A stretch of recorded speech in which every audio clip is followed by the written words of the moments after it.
Hey all you stray dogs and wild hogs, I'm Dale Robin Jr. III, and this is Slow to Pro, a YouTube series where I go from slow to, still kind of slow, but we're working on it. To be fair, it's not me that's bad, it's the setup, or the car, right? Today's race is from week 1 of season 6 for Low Fuel Motorsport. It's a 25-minute race at Oulton Park, and instead of narrating today's race, I think I'm going to do my best to explain how the safety system of LFM works and why both people getting penalized for contact is a good thing. The race you'll be watching was one where I was just trying to bump my safety rating, play it real safe. I ran it at 8:15 p.m. on the East Coast in America on a weeknight. There were only 15 cars in it. So if you're watching this, get on lowfuelmotorsport.com, sign up, do the license test, and we can kill public lobbies once and for all. Anyway, LFM uses a different safety rating than the one you usually see in game. The safety rating you see within ACC really only counts contact with other drivers. So if you take your car into a wall at Mach 3, you can still have a perfect safety rating as long as you don't bump into anyone else while you do it. LFM, on the other hand, keeps track of your incidents per corner.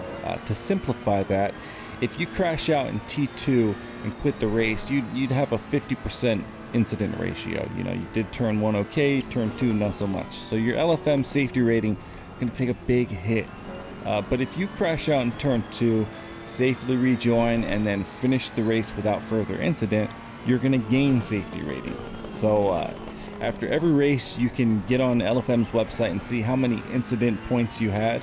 Every time you hit another car or a wall hard enough to cause damage, it gives you 4 incident points, and every time you leave the track, it gives you 1 incident point. Obviously, like golf, you want as few incident points as possible at the end of the race, and if you can finish a race with 0 incident points, you get a little bonus.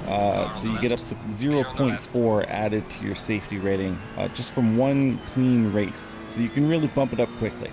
On the flip side, drive recklessly, or if you quit after an early wreck, and you could have up to 0.6 deducted from your safety rating. So as quick as it can go up, it can go down a whole lot faster. So don't be a moron. For example, let's say there's a big wreck in turn 1 and you couldn't avoid it. There's cars everywhere. You got hit in the front, side, and rear all at the same time, like your mom. Good news, the safety system has like a 10-second cooldown. So once that first impact takes place, you won't actually accrue any more incident points for 10 seconds after that, which is plenty of time to get yourself sorted. So let's then say you take your beat up car to the pits, come out looking fresh like Impala, chrome hydraulic, and you go on and finish the race without any other off tracks or incidents. You're gonna gain safety rating for that race. If you find yourself with a consistently declining safety rating because everyone around you is an idiot, well, Daddy Dale used to say, if you meet an asshole in the morning, you met an asshole. If you meet assholes all day, you're the asshole. In simpler words, you're the problem. Seriously. Play by the rules or be banished to rookies for all eternity with the other madmen. That was corny. You have to understand that we can't race the way they do on television. They're not dealing with 100 milliseconds of latency. My ping from the United States to the LFM servers is about 100 milliseconds. So that means when I brake, if you're right behind me, you're gonna see me brake a 1/10 of a second later, which means door to door or bumper to bumper is extremely dangerous. Don't get me wrong, you can have some great side-by-side battles, but you'll need to give a little more room through the turns than what you might see on TV.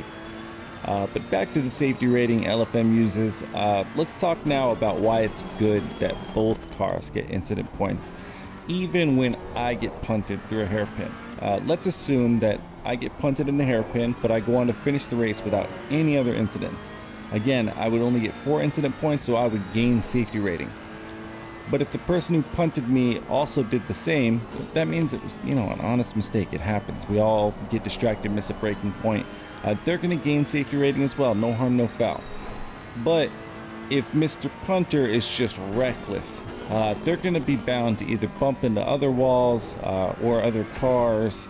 And if the majority of the lobby is racing clean, even if he hits multiple people, yeah, they would get incident points as well. But because one person is consistently involved in all those incidents, they would get the most incident points and lose safety rating. And all those other people that only got hit by that punter would still gain safety rating. Now, what if you find yourself getting constantly punted multiple times a race by different drivers? Again, you are the common factor, and you need to be honest with yourself and maybe consider if you're braking in the wrong spot or taking the wrong line or just being generally unpredictable. If you're involved in a lot of accidents, it's you. It is. I'm sorry. Now, you might sit back watching this and think, oh, well, Dale doesn't ever send it. But I do. I just never seem to be recording when I do. Now, I've been involved in incidents, a whole lot of incidents, but I've raced clean too, mostly clean, which is why my safety rating is at an 8.99 at the time of recording this. And if I can do it, a chimpanzee can probably do it too. And if a chimp can do it, I would almost bet that you almost certainly can. Just treat the car like you're the poorest team on the grid and really can't afford to fix it because your mechanics all quit because you didn't pay them because you were out getting bottle service with models. Another final tip, the cars are going to go off on the first lap. It's going to happen. If you notice that someone is catching up to you by multiple seconds per lap, it's probably a stupid idea to defend, unless maybe it's the final lap. You're better off letting them by. Even if you're battling with someone right in front of you, oftentimes you can let the faster guy through and then follow him through the gap that he creates when he passes the guy you were struggling to make a move on. Like right here, I had been following that red Ferrari for a few laps. I was faster than him, but I didn't quite have the pace to make a move. And perhaps that red Ferrari was always going to slip up there. But either way, eventually that Honda was going to get us. Might as well work with him, which not only protects our safety rating, but also helps us gain positions and maybe learn a better line while we're behind him. So ultimately, the faster he catches and starts battling with the next car in front of him, the better a chance that we have to catch up to that battle and maybe benefit from it. Race smart, not hard. So that's going to conclude our programming for today. If you felt personally attacked when I said you're the problem with your safety rating, good, because you are. Next video will be the final race at Kyalami for Zealous Racing League's Season 7 of their Galaxy Tour. That should be out later this week if all goes to plan. And as always, thanks for watching Slow to Pro. I'm Dale Rodman Jr., the third, and you guys have the kind of day you want to have. Alright, mate, race is over. Good job. You did the best you could. Take it easy, need love.